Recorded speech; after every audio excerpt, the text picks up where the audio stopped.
Good morning, everyone. Thanks for joining us to the 10th rendezvous and final rendezvous meeting for the UrbanFarm Student Challenge. Today we have with us Dr. Catherine Specht, Professor Catherine Specht. Dr. Catherine Specht. Doctor is fine. Doctor is fine. From Germany, she will talk about the social implication of urban agriculture projects.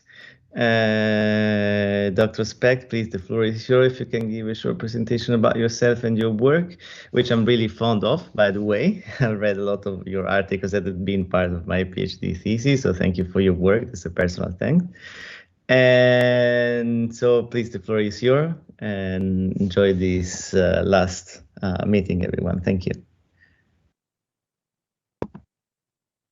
All right, so good morning, everybody. I like to thank Michele for the nice introduction of my person, and I also like to thank Unibo for the organization of this event and for inviting me to take part in the Student Challenge. I'm going to share my screen now, and I hope this will work. Can you see my screen? Yes, we can, perfectly. But now I cannot see you anymore. I don't know how to change it, so I just start. Yeah, my name is Catherine Specht. I'm a postdoc researcher at the ILS Research Institute for Urban and Regional Planning.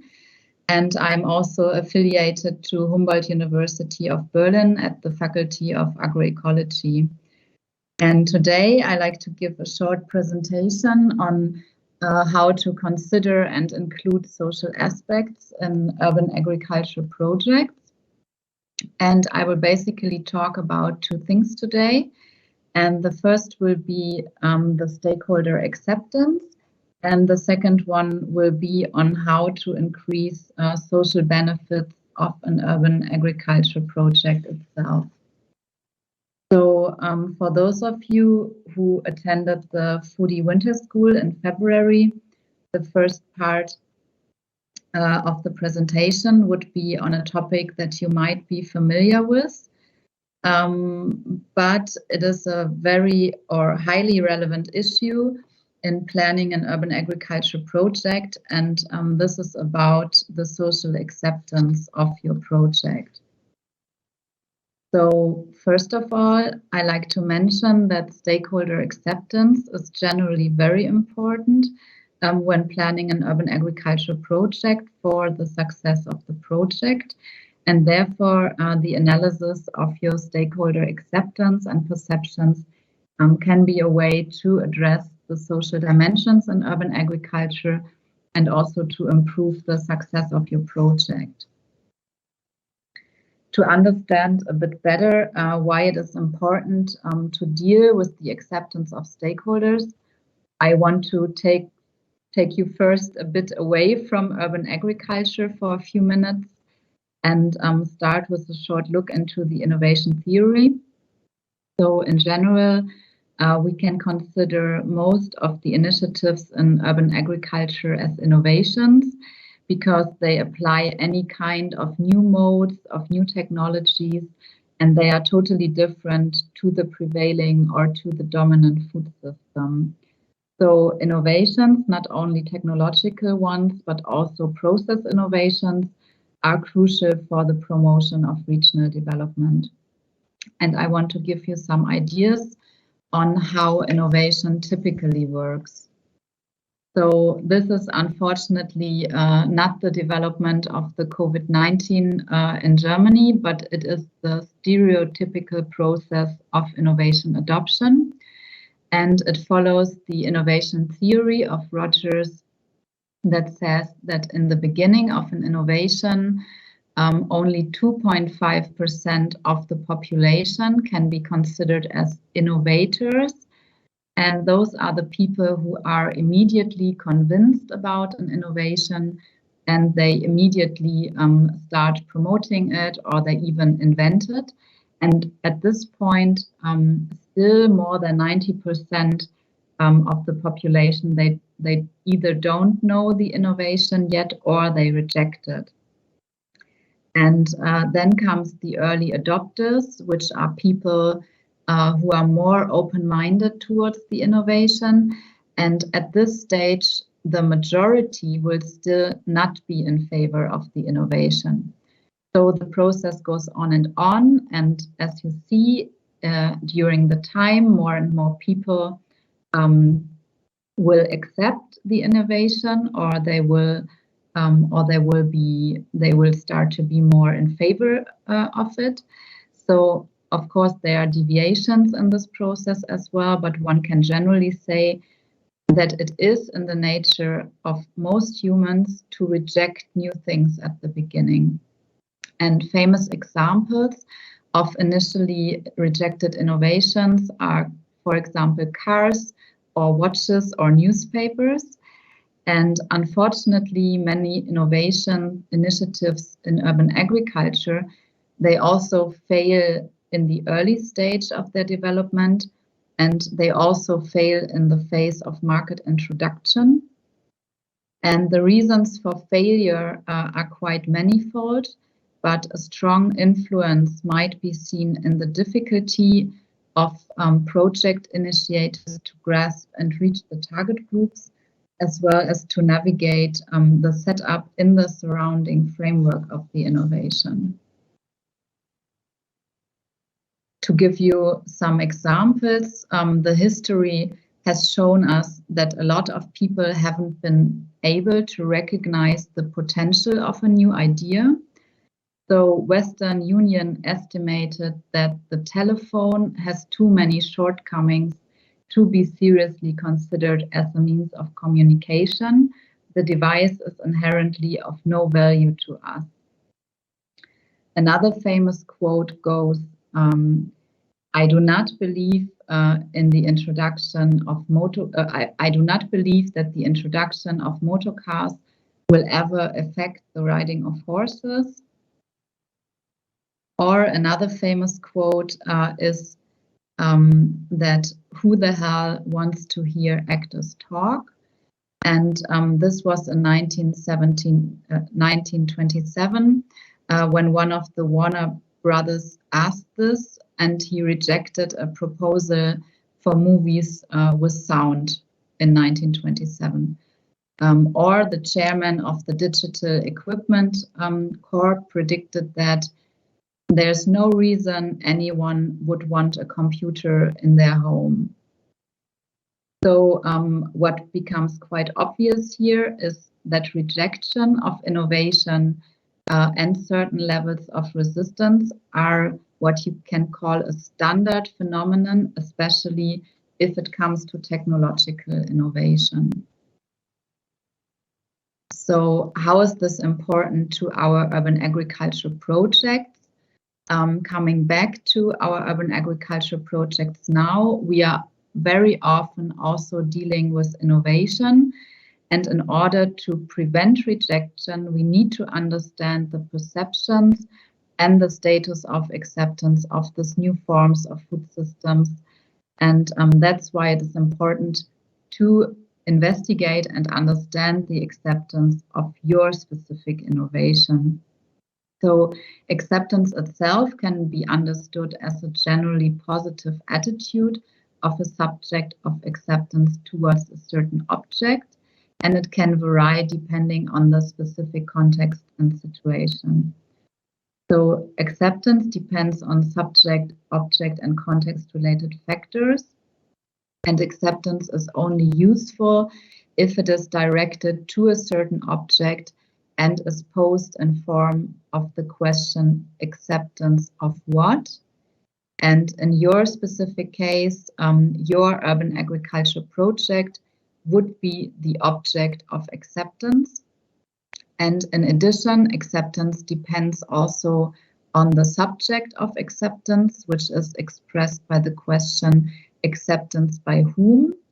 And on this level, the object of acceptance is perceived, it's interpreted and framed with individual but also collective associations. And third, both the object and the subject of acceptance are part of a changing social and cultural context that is shaping the surrounding environment in which the acceptance process takes place.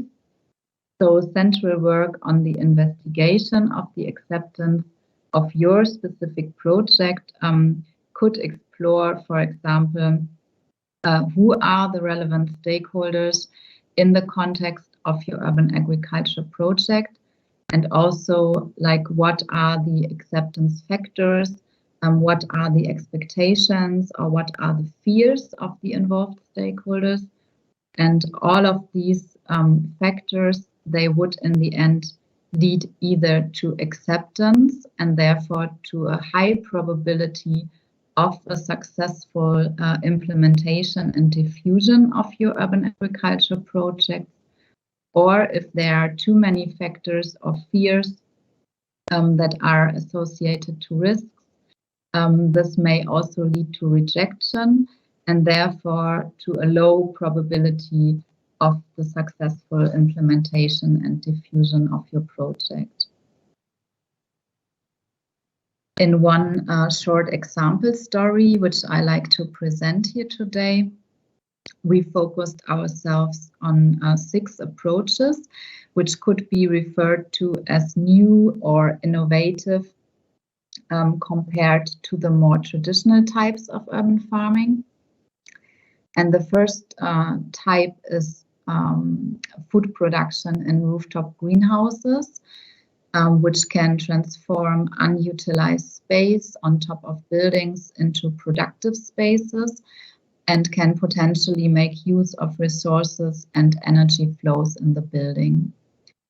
In the second approach, indoor farming, farming is made independently from environmental growing conditions and is mostly done indoors in some controlled environments. And in the third approach, which is aquaponic, it's a combination of aquaculture and hydroculture. And this is typically growing fish and vegetables where water and nutrients are recycled. In the fourth type, in vertical farming, just like in indoor farming, there's soilless vertical plant production systems which are applied in closed environments. In the fifth approach, microalgae production, the production can be integrated with either house facades or interior walls and produce microalgae as food supplements. And just as algae, edible insects are considered a novel food as they are not part of traditional Western diet, but they are a less resource-intense protein source than conventional animal husbandry, and production and processing site for edible insects can easily be integrated into the urban fabric, and also it can be integrated into other urban agriculture projects. So in our case, when introducing these different new or innovative types of urban agriculture into cities as an innovation, this implies that new groups of stakeholders will be confronted with agricultural activities. And those are stakeholders who are not yet familiar with the topic of urban agricultural production, such as real estate owners or urban planning departments. So when thinking back to the acceptance framework, answering the question, acceptance by whom, the acceptance analysis would first target on the identification of your relevant stakeholder groups. And in one of our previous studies, the following 6 stakeholder groups were identified as relevant. And even though this can, of course, vary in different contexts. So the first group are activists and practitioners who are running urban agriculture projects. The second group are associations and unions, such as horticulture or real estate unions. The third groups are stakeholders from planning and construction, like from architecture or greenhouse planning. The fourth would be research, who should, of course, be involved in different fields. Then we have stakeholders from sales and distribution, who are maybe relevant in order to sell or bring your products to the consumers, such as supermarkets or restaurants. And finally, they are stakeholders from policy and administration. And in the early innovation phase, the perceptions and also the social acceptance by all these relevant stakeholder groups are very important preconditions for the success or failure of a certain project. So it would be very useful for your own urban agriculture project to identify the relevant stakeholder groups for your project as well, and to think about how they could be targeted or integrated into the planning process. When investigating the stakeholder perceptions and opinions now in our specific case on the different new or innovative urban agriculture projects that I presented before, we found perceived benefits as well as risks in all three dimensions of sustainability. And due to the time limit, I will present here only the most relevant arguments.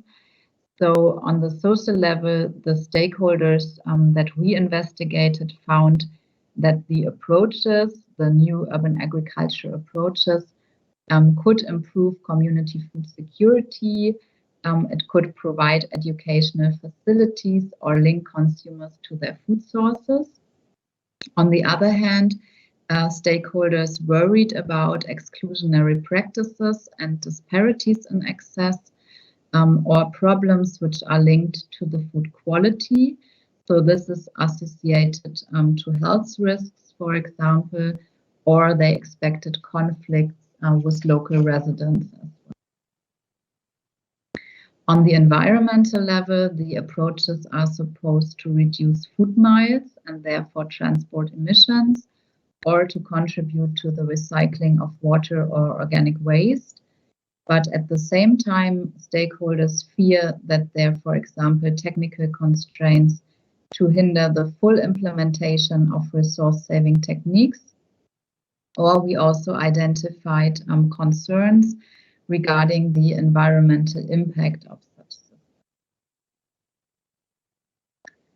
On the economic level, the approaches are found to contribute to the local economy. It bears potentials in terms of yields and marketing opportunities resulting from the close consumer connection. But on the negative side, there are difficulties with the retrofitting of buildings, or stakeholders see competitions to other rooftop users, or financial problems that are due to the high investment costs. So this is just to give a rough overview about how these stakeholders' perceptions in terms of perceived benefits or perceived risks could look like, but this depends, of course, on the individual project. I want to show you here a few quotes that refer to the innovation vertical farming or building integrated agriculture, where some stakeholders summarized it very well. So one stakeholder said, for example, so when there is artificial light and artificial water and everything gets artificial, that's where I start to feel uncomfortable. There is a point where things go into reverse, into something technocratic. That's where I lose interest. It gives me the creeps rather, and I want nothing to do with it anymore. There's another quote saying that, of course, good food tends to have that luxury image. Let's face it, it's also a gentrification driver. Or another stakeholder said, there are still negatives we have to talk about, like energy consumption, and we cannot ignore them, but they are all addressable. So I think improving the system will also certainly improve the acceptance of the people. In this case, the different urban agriculture approaches associated with a number of problems and risks by the stakeholders. And I think it's quite relevant for you to really know about these perceived risks or find out for your specific case, like what are risks that people attach to the project. So in our study, to summarize, the major perceived risks are related to growing techniques which are considered as unnatural, and several stakeholders share the view that, for example, indoor farms, vertical farms, or hydroponic rooftop greenhouses are a too artificial way of producing food, and they criticize the high level of technocracy with the use of artificial light and soilless growing techniques, and they also suspect the products from such systems to be less tasty or to have lower nutritional values. Furthermore, people also expect health risks due to urban pollutants. So stakeholders share major concerns that potential products are contaminated due to urban air pollution. And it is obvious that consumers will be more critical with the food quality of urban products compared to rural products. There are also conflicts with certain images of agriculture, where stakeholders adhere to certain images of traditional agriculture, which do not conform with the proposed types. And this is a question of aesthetics and images, but there are also conflicts with images of urbanity as well on the other side. So several stakeholders, they conceptualize modern cities as clean places, and they claim that bringing agriculture back to the cities would also spoil the urban living quality. Then there are stakeholders who fear a level of exclusivity, stating that urban agriculture would not benefit those who are in need, but they would target at groups like yuppies and hipsters and people with more money who are interested in these types of food. Or we find even disgust or food neophobia. This is particularly if it comes to the eating of products from, for example, algae or insects, because this is not part of Western diet. And those perceived risks, they might have a negative influence on the acceptance and therefore also on the future development of urban agriculture in the specific cases. So I come to the conclusion of this first part, which is the longer one. The second one is shorter. So the studies we have conducted so far, they reveal perceived benefits, but also increasing public interest for urban agriculture. And this can really be seen as a favorable basis for the innovation. But on the other side, as I presented, there are also limitations and associated risks which might hinder the acceptance and future development of the innovation. And this is probably what you are also most interested in, is to tackle the perceived risks, but also to increase the acceptance. So on the same side, increasing the acceptance can be done by highlighting the potential benefits that people already perceive with the projects, and also to address those aspects that are seen as risks or could hinder the acceptance. And for highlighting the potential benefits, it's really wise to integrate social benefits into the urban agriculture project plan. And this is what I will come to in the second part of my presentation. And this is about improving the social benefits of your urban agriculture project. So the second topic I like to talk about is how you can include social aspects into an urban agriculture project. And I like to rely here on some findings, very recent findings from our foodie project for doing this. So in our foodie project, we conducted a literature review on how to measure social impacts in urban agriculture.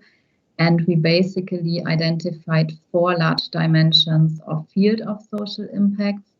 And these 4 dimensions are health impacts, educational impacts, economic impacts, and community impacts.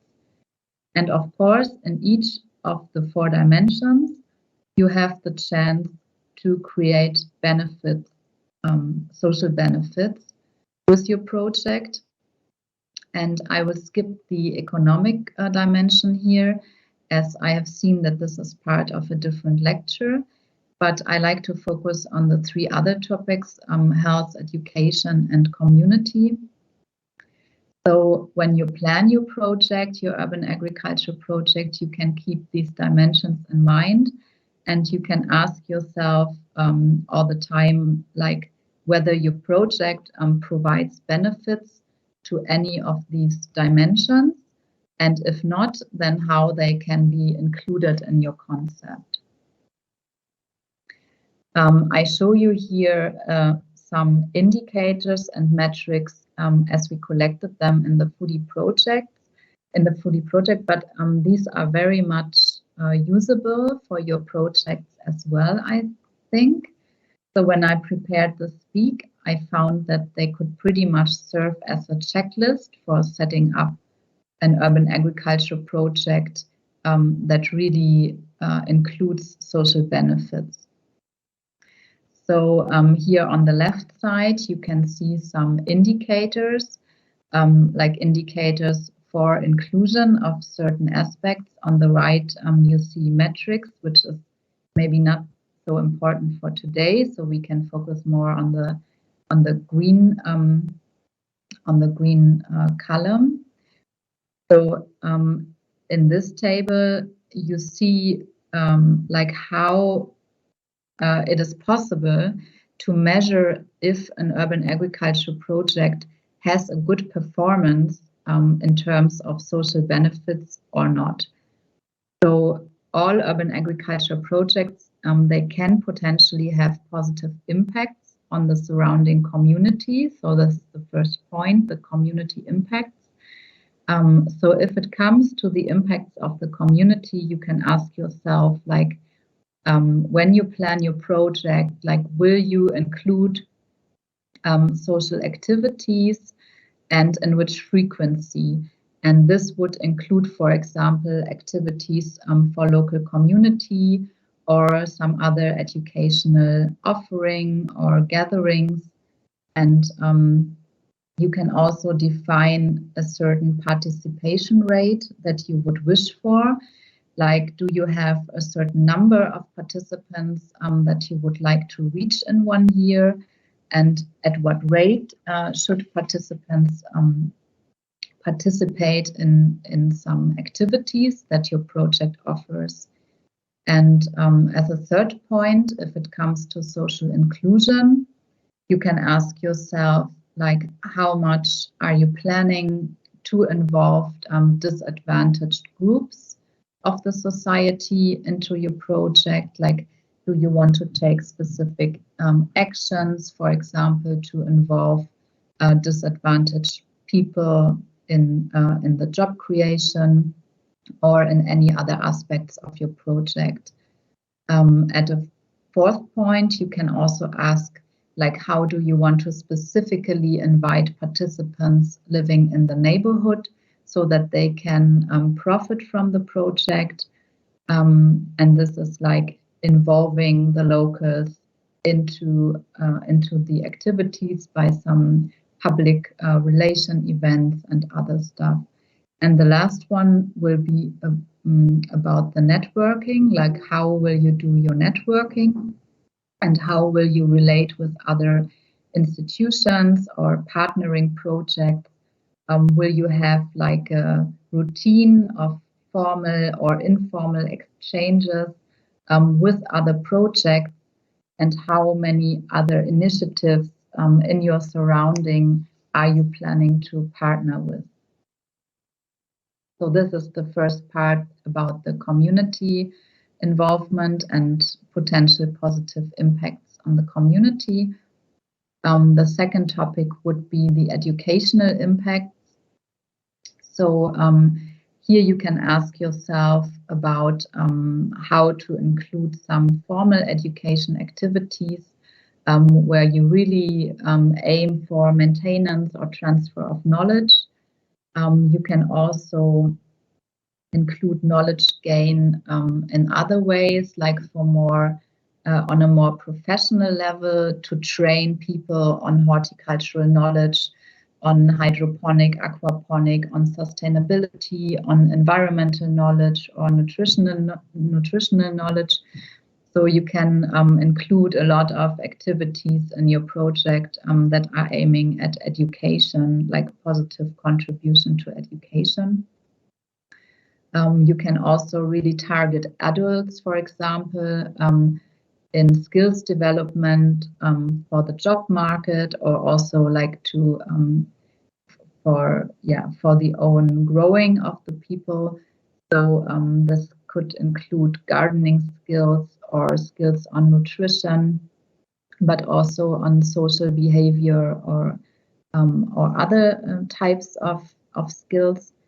And as a last point, you can also use the opportunities to engage schools in your programs, or to develop some kind of cooperation or joint activities with schools that include younger people into the activities of your project. So I come to the last point, like the last social impact dimension, which is the health dimension. And here you can also, like every urban agriculture has a huge potential to improve the health of people who are involved in the project. And this can be done by like changing people's food and vegetable related attitudes and behaviors, and how they can, for example, get informed about consumption, like what is sustainable consumption, what is healthy consumption. Or you can, by using the educational dimension, you can also offer, for example, cooking classes, or train people about the preparation of meals, so that that you can, through your project, you can create some positive benefits on the food and vegetable consumption of the people, of the members, of the consumers that are related to your project. And then you can address one of the major risks that I also mentioned before. That was one of the main problems that stakeholders have, was the risk of intake of toxic ingredients, and this is due to the perceived pollution of the urban environment. So you can include like measurements and things that and other routines that make sure that that your products are free of toxic ingredients and that they are safe to consume. And as a last point, you can also look into the overall embeddedness of your urban agriculture in the food system. So to see like what are the distances to other projects around, like how is your project embedded into the system of supermarkets, of other community gardens, of farmers markets, to really become part of the food system and to become part of the network. If you are interested to read more about it, we have created a couple of publications around the issues of stakeholder acceptance and also social impacts in the last years. And this is a selection, but I can also send you the full list if you are interested in it. And today I could only present a few aspects of the whole topic.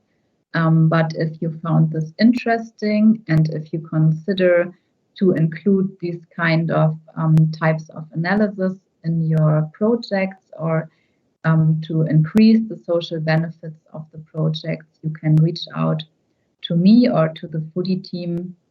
And I'm really looking forward to any questions and also to further exchange.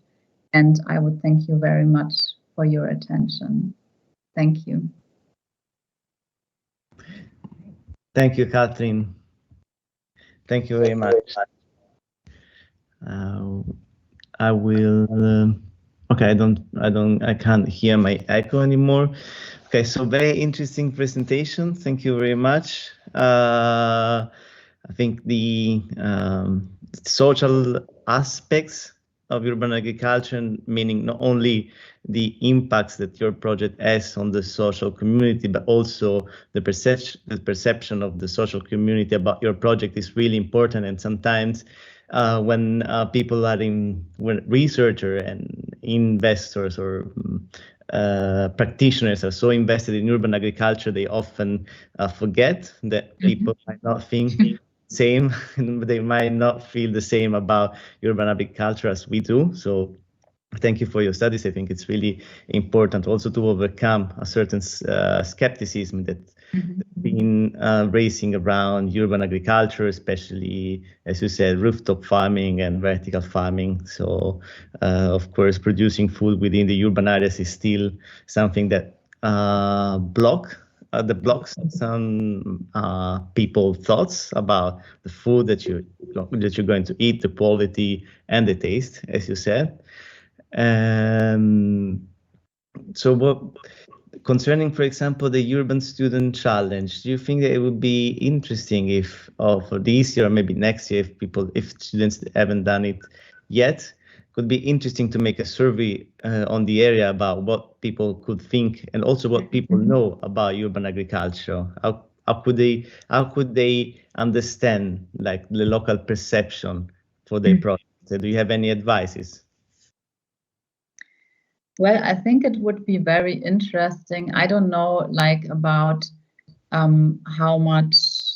I mean, as I understood the challenge, the students, you really have to like create an entire project, and there's a lot of things to do with the design and also all the technological aspects and economic aspects and everything. So I don't know like how much capacity or resources are actually to take care of the social aspects.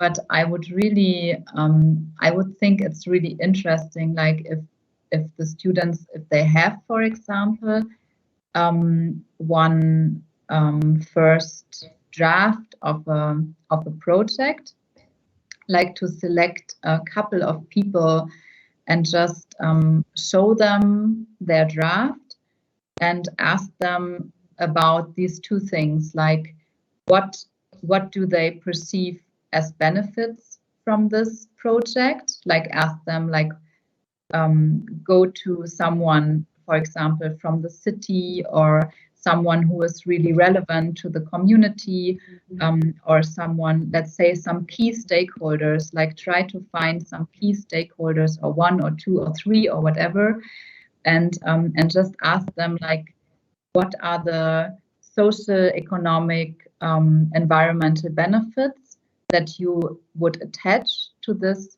planned project, and on the other side, like what are the environmental, social, economic risks that you would attach to this project. And I think this can be really useful, like to understand how key stakeholders perceive your idea. Like, do they think that this is in total a very good proposal, or do they see like any hindering factors, or are there maybe any risks or perceived problems attached to this project. And then if you know about this, you can really address it like in your communication, and that would really help to promote the project. So this is like for the first part of the acceptance and perception. I would really recommend to like consult some key stakeholders just for some very short interview or something, asking them about their perception of the project.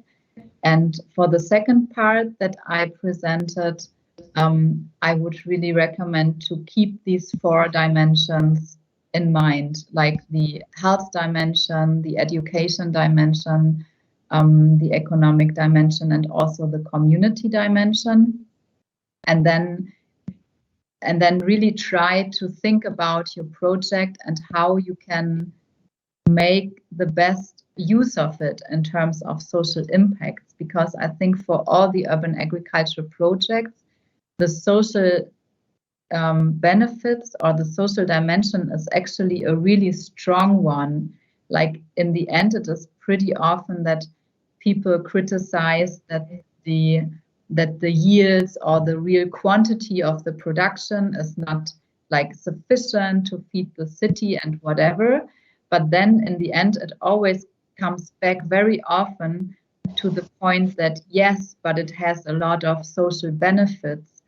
So because it has educational benefits or it has some benefits for the community. So, but this is something that you really have to like actively address and include in your project. So when you plan your proposal or your urban agriculture project, you could also already think about like how can you involve the community, how can you involve the neighbors, how can you involve activities with schools in order to improve the educational aspects and so on.